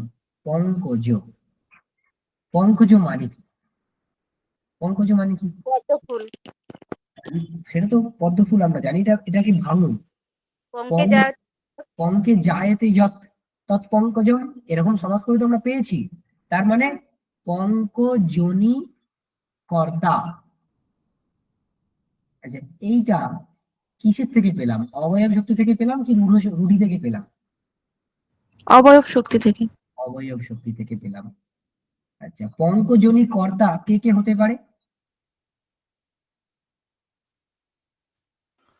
কুমুদ, শৈবাল। কুমুদ, শৈবাল। আচ্ছা, কোন কোন গাছ যারা পঙ্কে জাত হয়। আচ্ছা, আহ মিন, কোনো কোনো মাছ পাঁক থেকে জন্মাতে পারে। ধরে নিলাম, আমি জানি না, এর মধ্যে পারি। আচ্ছা, পদ্ম। পাঁকাল মাছ। হ্যাঁ, পদ্ম। তাহলে পঙ্কজ পদটা যদি কেবল অবয়ব শক্তির দ্বারা অর্থকে বোঝাতো, তাহলে কিন্তু আমরা এই সবকে আমরা পঙ্কজ বলতাম, কুমুদ, শৈবাল, মীন, পদ্ম, এই সবকে আমরা পঙ্কজ বলতাম। কিন্তু পঙ্কজ পদটা সমুদায় শক্তির দ্বারা কাকে বোঝায়? পদ্মকে। পদ্মকে বোঝায়। কেবল এটা হচ্ছে সমুদায় শক্তির দ্বারা বোঝায়। আচ্ছা, সমুদায় শক্তির দ্বারা পদ্মকে তো বোঝায়, কিন্তু পদ্মরূপ যে অর্থ, সেখানে কি পঙ্কজ পদের অবয়ব শক্তি নেই? আছে। আছে। কারণ পদ্মও কিন্তু পঙ্কজনী কর্তা, পদ্মও কিন্তু পাকেই জাত হয়। ঠিক আছে? তাই দেখুন, পঙ্কজ পদটা বোঝায় কাকে? পদ্মরূপ অর্থকে। এই বাকিগুলোকে কিন্তু বোঝায় না। পঙ্কজ পদটা পদ্মরূপ অর্থকে বোঝায়। সেই পদ্মরূপ অর্থটাকে বোঝাতে গেলে তাকে দু রকম শক্তির সাহায্য নিতে হয়। কেবল অবয়ব শক্তির দ্বারা সে পারবে না। কেন? কেবল অবয়ব শক্তির কথা বললে না, তাহলে কুমুদ, শৈবাল, মীন সবকে পঙ্কজে বলতে হবে। ঠিক আছে? আবার সমুদায় শক্তির দ্বারা সে বোঝায় বললে, আমরা এতক্ষণ ধরে দেখছি সমুদায় শক্তির দ্বারা যাকে বোঝায় সেখানে অবয়ব শক্তি থাকে না, এতক্ষণ ধরে আমরা দেখছিলাম। কিন্তু এই ক্ষেত্রে ঘটনাটা উল্টে গেল। সমুদায় শক্তির দ্বারা যাকে বোঝাচ্ছে, মানে প্রসিদ্ধ যে অর্থে হয়ে গেছে, সেটা কিন্তু অবয়ব শক্তির দ্বারাও আসে। অবয়ব শক্তির দ্বারাও কিন্তু সেই অর্থটাকে সে বোঝাতে পারে। ঠিক আছে? তাই জন্য এই পদটা, পঙ্কজ পদটা অবয়ব শক্তি প্লাস সমুদায় শক্তি, এরকম দুই প্রকার শক্তির দ্বারা পদ্মরূপ অর্থটাকে বোঝায় বলে এই পঙ্কজ পদটাকে আমরা বলবো যোগ রূঢ় পদ। কিসে? যোগ এবং রূঢ়ি, এই দুই প্রকার শক্তির দ্বারাই অর্থটাকে বোঝায়। তাই এই পদটা হচ্ছে যোগ রূঢ়। চারটে যোগ রূঢ় পদ খুঁজে নিয়ে আসবেন। বোঝা গেছে তো? হ্যাঁ স্যার। হ্যাঁ স্যার। মানে স্যার প্রকৃতি প্রত্যয় দ্বারা বুৎপত্তি লভ্য অর্থও এখানে যা অর্থ বোঝাবে, আবার সমুদয় শক্তির দ্বারাও সেই একই অর্থ, মানে প্রসিদ্ধ যে অর্থ সেটাও হ্যাঁ, মানে এই দুটো শক্তি যেখানে থাকবে, অবয়ব শক্তি প্লাস সমুদায় শক্তি, দেখুন সেইটাই হবে যোগরূঢ় পদের অর্থ। এটা একটা যোগরূঢ় পদ। যোগরূঢ় পদের অর্থ কিন্তু কোনটা হবে না, যেখানে দুই প্রকার শক্তি থাকবে, অবয়ব শক্তি থাকবে, সমুদায় শক্তি থাকবে। এই যে কুমুদ, কুমুদে কিন্তু দুই প্রকার শক্তি নেই, কেবল অবয়ব শক্তি রয়েছে। তাই জন্য পঙ্কজ পদটা একে বোঝাবে না। তাই তো, কুমুদে তো সমুদায় শক্তি নেই, মানে প্রসিদ্ধি নেই। শৈবাল, শৈবাল অর্থটাও কিন্তু পঙ্কজ শব্দের দ্বারা উপস্থিত হবে না। কেন হবে না? কারণ সেখানে কেবল অবয়ব শক্তি রয়েছে, সমুদায় শক্তি নেই। আর পঙ্কজ শব্দটা কেমন শব্দ? যোগরূঢ় শব্দ, যোগরূঢ় পদ। ঠিক আছে? যোগরূঢ় পদ সেই অর্থকেই বোঝাবে যে অর্থটা অবয়ব শক্তি প্লাস সমুদায় শক্তি উভয় প্রকার শক্তির দ্বারাই উপস্থাপিত হয়। বোঝা গেল? হ্যাঁ স্যার। ঠিক। যোগরূঢ় হয়ে গেল। আরেকটা হচ্ছে যৌগিক রূঢ়, আরেকটা হলো যৌগিক রূঢ়। আচ্ছা, এটা হলো যোগরূঢ়। যৌগিক রূঢ় কাকে বলে? যেখানে অবয়ব শক্তির দ্বারা একটা অর্থকে বোঝা হয়, অবয়ব শক্তির দ্বারা একটা অর্থকে বোঝা হয়, আবার যোগ, যোগের দ্বারা মানে সমুদায় শক্তির দ্বারা আরেকটা অর্থকে বোঝা হয়, তাকে যৌগিক রূঢ় বলে। যে পদ অবয়ব শক্তির দ্বারা একটা অর্থকে বোঝায়, আবার সমুদায় শক্তির দ্বারাও একটা অর্থকে বোঝায়, তাকে যৌগিক রূঢ় পদ বলে। যেমন উদাহরণ কি? ধরুন উদ্ভিদ। উদ্ভিদ, উৎপূর্বক ভিদ ধাতুর উত্তর কর্তৃ অর্থে কৃপ প্রত্যয় করে উদ্ভিদ শব্দ হয়। তার অর্থ কি? উদ্ভেদন কর্তা। তাহলে অবয়ব শক্তির দ্বারা কাকে বোঝায়? উদ্ভেদন কর্তা। সে কে? মাটিকে ভেদ করে কে ওঠে? গাছ। তাহলে উদ্ভিদ শব্দের অর্থ হলো গাছ। এটা কিসের দ্বারা বোঝায় সে? কোন শক্তির দ্বারা? অবয়বের দ্বারা। উদ্ভিদ বললে আমরা, উদ্ভিদ বলতে আমরা গাছ বুঝি কি বুঝি না? হ্যাঁ।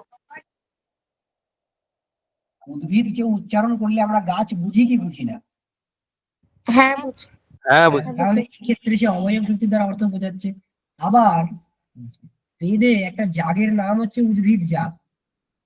উদ্ভিদ মানে সেই জাগটার নাম হচ্ছে উদ্ভিদ। উদ্ভিদ বললে উদ্ভিদা যেহেতু তো পশু কামহ বলে এরকম একটা বিধি আছে, যে পশু কাম সে উদ্ভিদ এর দ্বারা জাগ করবে বা উদ্ভিদ জাগ করবে। তাহলে উদ্ভিদ ওখানে জাগের নাম। এখন যে জাগো বিশেষ শব্দে যে উদ্ভিদ শব্দটা প্রয়োগ হয়, সেখানে কি অবয়ব শক্তি কি আমরা আনতে পারবো? না, পারবো না। আনতে পারবো না। তাহলে এই অর্থটা কিসের দ্বারা এসেছে? সমুদায় শক্তির দ্বারা, তাই তো? হ্যাঁ। সমুদায় শক্তির দ্বারা। তাহলে উদ্ভিদ শব্দটা এমন একটা শব্দ যে অবয়ব শক্তির দ্বারা একটা ভিন্ন অর্থকে বোঝায়, সমুদায় শক্তির দ্বারা একটা ভিন্ন অর্থকে বোঝায়, এবং সেই দুটো অর্থই কিন্তু প্রসিদ্ধ, দুটো অর্থই কিন্তু আছে। উদ্ভিদ বললে কিন্তু আমরা এই দু ধরনের কোনো একটা অর্থকে আমরা বুঝি, ঠিক আছে? তাই উদ্ভিদ শব্দটা কিরকম শব্দ হলো বা কিরকম পদ হলো? যৌগিক ও রূঢ়। রূঢ়, যৌগিক ও রূঢ়। এই পার্থক্যটা করতে হবে কিন্তু। রূঢ়ি মানে শক্তি, আর রূঢ় মানে শক্ত। শক্তি আলাদা, শক্ত আলাদা, আর শক্তিও আলাদা। আমরা আগে দেখেছি শক্তি, হ্যাঁ, শক্ত, শক্তি আর শক্তিও। কি পার্থক্য? এই শক্তি এই শক্তের মধ্যে থাকে কোন সম্বন্ধে? নিরূপকত্ব। নিরূপকত্ব সম্বন্ধে। তাহলে নিরূপকত্ব সম্বন্ধে শক্তির আশ্রয় হচ্ছে শক্ত, আর শক্তি শক্তের মধ্যে থাকে কোন সম্বন্ধে? আশ্রয়ত্ব। আর সেটা এক্স্যাক্টলি কোনটা? বিষয়ত্ব। বিষয়ত্ব বা বিষয়তা সম্বন্ধে। বিষয়তা, শক্তি হচ্ছে কি ইচ্ছা, সেই ইচ্ছার বিষয়টা হচ্ছে পদার্থ বা সক্রিয়। সে তাতে ইচ্ছা কোন সম্বন্ধে? বিষয়ে শক্তি বা ইচ্ছা কোন সম্বন্ধে থাকবে? বিষয়তা সম্বন্ধে থাকবে। তাই বিষয়তা সম্বন্ধে শক্তির আশ্রয় হচ্ছে সক্রিয়, আর নিরূপকত্ব সম্বন্ধে শক্তির আশ্রয় হচ্ছে শক্ত। এই পার্থক্যটাকে রাখতে হবে। সেই শক্তি হচ্ছে চার প্রকার। কি কি? এক্ষুনি বলা হলো চার প্রকার শক্তি কি কি? যোগ, হুম, রূঢ়ি, হ্যাঁ। যোগ রূঢ়ি আর যৌগিক রূঢ়ি। তাহলে তার বেসিসে আমরা শক্তকেও চার ভাগে ভাগ করতে পারি। শক্ত কি হয়? শক্ত মানে পদ, সপ্তম পদম। তাহলে পদকেও চার ভাগে ভাগ করতে পারি। কি কি? যৌগিক, রূঢ়, যোগ রূঢ় আর যৌগিক রূঢ়। যৌগিক ও রূঢ়। এই সংহিতা একবার বলো তো কি হবে পদগুলো? সংহিতা কি আছে এখানে? হ্যাঁ দাদা। হ্যাঁ, বলো তো চার প্রকার পদ কি হবে? চার প্রকার পদ হচ্ছে যৌগিক পদ, রূঢ় পদ, আর যোগরূঢ় পদ, আর হচ্ছে যৌগিক রূঢ়। প্রিয়াঙ্কা, এই শক্তিগুলো কি হবে? চার প্রকার শক্তি। যৌগিক আবার আর প্রথমেই ভুল হয়ে গেল, হ্যাঁ কি? প্রথমেই ভুল করে ফেললে তো। শক্তি জিজ্ঞাসা করেছি, শক্তি চার প্রকার শক্তি কি কি? যোগরূঢ়ি আর যৌগিক রূঢ়ি। হ্যাঁ, এই ডিফারেন্সিয়েশনটা করতে হবে, ঠিক আছে? আর ভুল বললে হবে না। বেশ, আচ্ছা যাই হোক, এবার আমরা বইতে আসি। উনি একটুখানি কথা বলে ছেড়ে দিয়েছেন কি? পঙ্কজাদি পদেষু যোগ রূঢ়ি। পঙ্কজ প্রভৃতি পদে যোগ রূঢ়ি। এই যোগ রূঢ়িটা কি শক্তি না শক্ত? শক্তি। শক্তি। শক্তি, ঠিক। অবয়ব শক্তি হি যোগ হবে। যোগ মানে অবয়ব শক্তি। সমুদায় শক্তি রূঢ়ি। এখানে দীর্ঘইকার কেন হলো?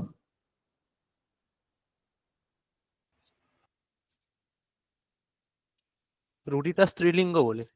রূঢ়িটা স্ত্রীলিঙ্গ বলে দীর্ঘইকার হয়েছে?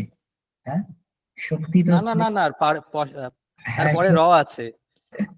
আর ছিল তো শক্তিহি, বিসর্গ ছিল, এটা তো হ্যাঁ, স্ত্রীলিঙ্গ। তারপরে রূঢ়ি এরকম আছে, ওই বিসর্গটা র হয়, তারপর রো রি দিয়ে রেপের লোপ হয়, তারপর ঢ্র লোপে পূর্বস্থে দীর্ঘ ওরা এই সূত্র দিয়ে ওই এখানে এই ইকারটা দীর্ঘই মানে দীর্ঘ হবে। ভুলে গেছিস তো সব। যাক, সমুদায় শক্তি রূঢ়ি। যাই হোক, এটার সন্ধি বিচ্ছেদ হবে সমুদায় শক্তি। এটা সমুদায় শক্তি ছিল, সেটা সন্ধিতে ওই বিসর্গের মানে বিসর্গের জায়গায় র হয়ে সেই র লুপ্ত হয়ে গিয়ে দীর্ঘইকার হয়েছে। সমুদায় শক্তি রূঢ়ি। সমুদায় শক্তি যেটা, সেটা হচ্ছে রূঢ়ি। নিয়ত পদমত্বাদি জ্ঞানার্থম সমুদায় শক্তি। এখানে কেবল এই পদটার কথাই বলেছে। পঙ্কজ পদে সমুদায় শক্তির প্রয়োজনটা কি? নিয়ত রূপে পদমত্ত, এই জ্ঞানটার জন্য। মানে পঙ্কজ পদটা নিয়ত রূপে মানে সব সময় পদ্মকেই বোঝায়। পঙ্কজ পদটা কিন্তু অন্যকে কাউকে বোঝায় না। কেবল অবয়ব শক্তি দিয়ে যদি সে বোঝাতো, তাহলে কুমুদ প্রভৃতিতেও কিন্তু তার প্রয়োগ হয়ে যেত। ওই যে অন্যথা কুমুদেবী প্রয়োগ প্রসঙ্গ। যদি সমুদায় শক্তির কথা এখানে না বলা হতো, কেবল অবয়ব শক্তির দ্বারা সে অর্থকে বোঝাতো, তাহলে কুমুদে এপি মানে কুমুদ প্রভৃতিতেও কিন্তু পঙ্কজ এই পদটার প্রয়োগের প্রসঙ্গ চলে আসতো। এই পদটাকে আমরা সেখানে মানে কুমুদ অর্থেও প্রয়োগ করে দিতে পারতাম, কিন্তু পঙ্কজ পদটা কুমুদ অর্থে ব্যবহৃত হয় না, কেবল পদ্ম অর্থেই ব্যবহৃত হয়, নিয়ত রূপে পদ্ম অর্থেই ব্যবহৃত হয়। ঠিক আছে। আচ্ছা, এখানে আদি আছে, পঙ্কজ আদি। এই আদি পদের দ্বারা মানে আদি বলতে কি, এখানে অন্য আদি বলতে যোগরূঢ় পদকেই আমরা বুঝবো। কেন? সমান রূপা সহচরা ভবন্তি, তাই না? কারণ আমরা কি এটা কি জানি যে আহ আদি বলতে আমি যদি বলি যে পঙ্কজ প্রভৃতিকে, মানে পঙ্কজ এখানে যে ছাত্র আছে পঙ্কজ প্রভৃতিকে ডেকে আনো, কেউ পঙ্কজ প্রভৃতি বলতে প্রভৃতির দ্বারা ডোনাল্ড ট্রাম্পকে বুঝবে না। কেন বুঝবে না? কারণ ওরা সমান রূপ নয়। সহচর হতে গেলে সমান রূপ হতে হবে। ঠিক আছে। পঙ্কজ প্রভৃতি বলতে পঙ্কজের সাথে যে ছাত্ররা রয়েছে তাদেরকেই বুঝবে, সমান রূপ যাদের তাদেরকেই বুঝবে। তাই পঙ্কজ আদি, এই আদি বলতে যে কোনো পদ কিন্তু নয়। এই আদি বলতে কোন ধরনের পদ হবে?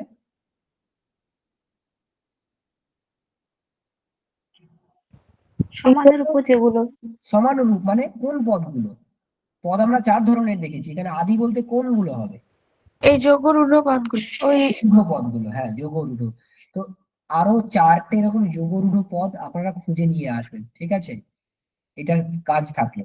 শুধু যোগরূঢ় নয়, বাকি সবগুলোই যৌগিক রূঢ় পাওয়া চাপ আছে একটু হয়তো, তাও চেষ্টা করবেন বাকি সবগুলো প্রত্যেকটার 4টে করে উদাহরণ খুঁজে নিয়ে আসার জন্য। তাই নেক্সট বার থেকে আমার সুবিধা হয় উদাহরণ দিয়ে পড়াবো। ঠিক আছে, প্রত্যেকটা পদের আরো 4টে করে উদাহরণ খুঁজে নিয়ে আসবেন। এটা কাজ থাকলো। আচ্ছা, এরপরে না একটা অন্য প্রসঙ্গ শুরু হচ্ছে, সেটা হচ্ছে ইতরান্বিতে শক্তি। এটা শেষ করেই দিই, একটুখানি মধ্যে আমরা বলে দিই। ঠিক আছে, 2 রকম ব্যাপার। একটা হচ্ছে আমরা জানি এখানে কিন্তু এইটুকু কথার মধ্যে উনি অন্বিতাভিধানবাদ আর অভিধানবাদের কথা বলেছেন। নৈয়ায়িকরা কি বলে? পদজ্ঞান পদ থেকে, আমরা প্রথমে লিখেছিলাম তো সেখানেই চলে আসি, সেখানে আছে। এখানে পদজ্ঞান হয়েছে পদ থেকে, কিসের উপস্থিতি হয়েছে? পদ থেকে অর্থে। পদার্থ। প্রত্যেকটা পদ একটা একটা পদার্থকে উপস্থাপিত করেছে, তাই তো? কিসের দ্বারা? বৃত্তির দ্বারা বা শক্তির দ্বারা। ঠিক আছে, দ্বার পদটা শক্তির দ্বারা দ্বারকে উপস্থাপিত করেছে, অম্পদ কর্মত্বকে উপস্থাপিত করেছে। তাহলে অভিধান করেছে, একটা পদ আরেক একটা পদার্থের অভিধান করেছে। এই পদার্থগুলোকে বলে অভিহিত, তাই তো? যার অভিধান হয়েছে সে হচ্ছে অভিহিত। এবার অভিহিত হয়েছে যে পদার্থ, তাদের মধ্যে পরস্পর অন্বয় হয়েছে। কিসের দ্বারা এই অন্বয়টা হয়েছে? আকাঙ্ক্ষা। আকাঙ্ক্ষার দ্বারা। ঠিক আছে, তাহলে অভিহিত যে পদার্থ তাদের পরস্পর অন্বয় হয় আকাঙ্ক্ষার দ্বারা। আগে পদার্থগুলো কি হয়? পদ থেকে অভিহিত হয়, তারপর তাদের মধ্যে অন্বয় হয়।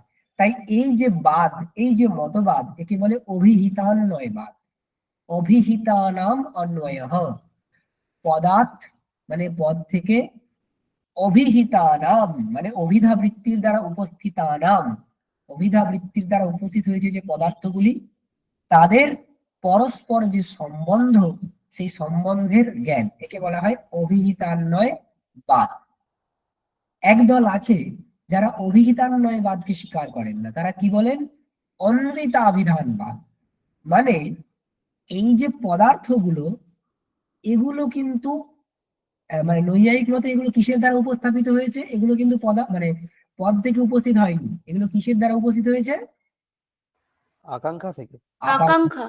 তার মানে এগুলো বৃত্তিভাষ্য নয়, এগুলো বৃত্তির দ্বারা উপস্থাপ্য নয়। বৃত্তির দ্বারা উপস্থাপ্য কেবল এইগুলো, দ্বার ও কর্মত্ব বিধান প্রীতি, এইগুলো, এই নিষ্ঠত্ব জনকত্ব অনুকূলতা, এগুলো সব আকাঙ্ক্ষা ভাষ্য পদার্থ। একদল বলেন যে না, এগুলো এই পদ থেকেই উপস্থাপিত হয়।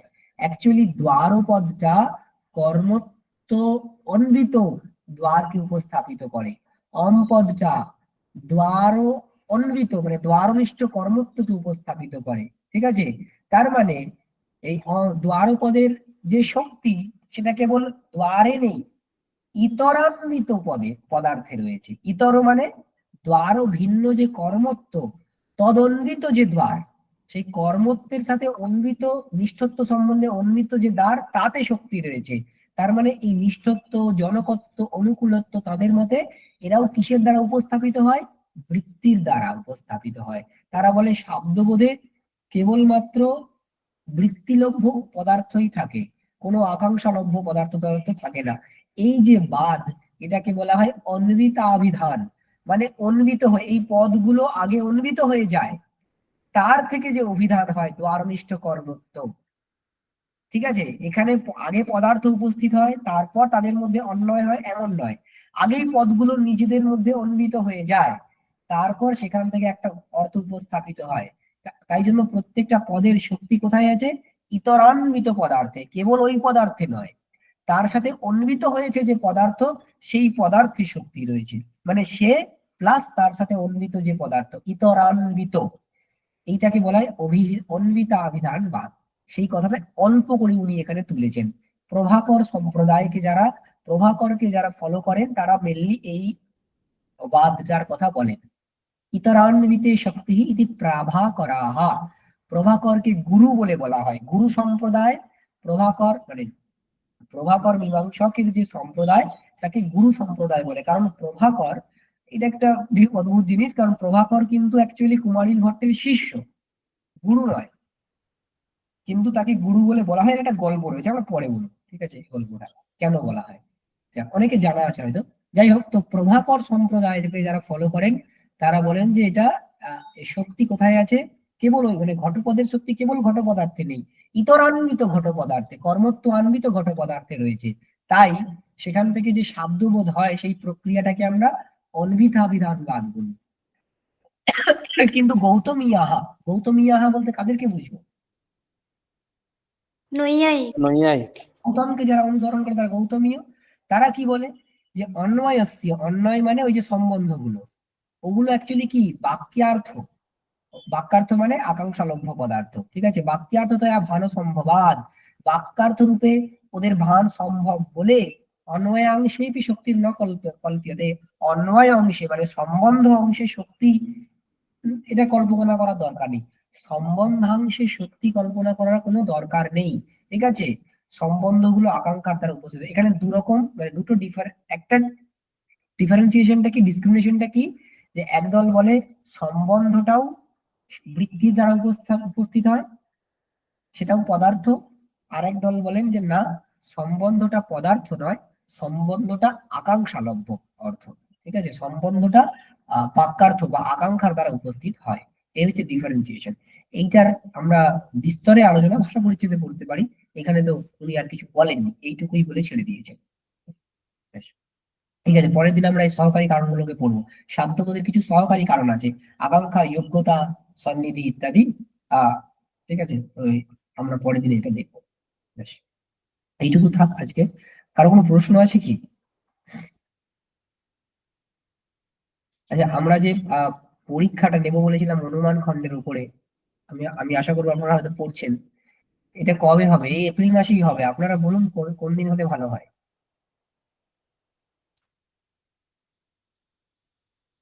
এপ্রিল মাসের শেষের দিক করে করলে কি অসুবিধা হবে কারণ? না স্যার। ঠিক আছে, সঞ্চয়িতা দি কোনো অসুবিধা হবে কি? আপনি একটা অসুবিধার কথা বলছিলেন এপ্রিলের শেষের দিকে। ঠিক আছে স্যার। ঠিক আছে, ওকে। তাহলে শেষের দিকে মানে ওই তাহলে 28 তারিখ করে রাখা যেতে পারে, ঠিক আছে। 28 তারিখে কি বার? 28 তারিখ মনে হয় সোমবার পড়বে।